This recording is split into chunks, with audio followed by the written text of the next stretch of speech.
sen baxmısan, açıb günlər gəlib bahar. Sənin şəhla gözlərində, gözlərimə gülüb bahar. Sənin şəhla gözlərində, gözlərimə gülüb bahar.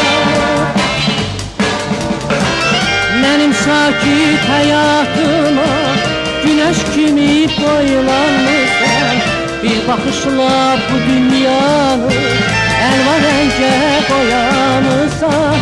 Bir baxışla bu dünyanı elvan rəngə boyamışsan.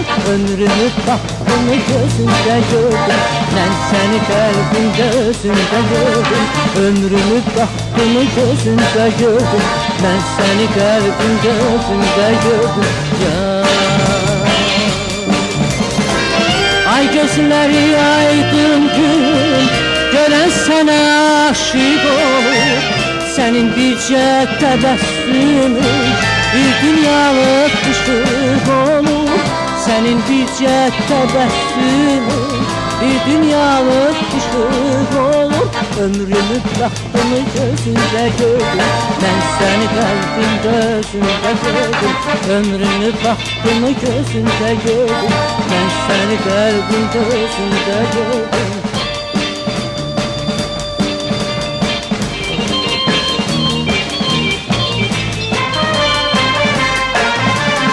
Ömrümü baxtımı gözümdə gördüm, mən səni qəlbimdə özümdə gördüm.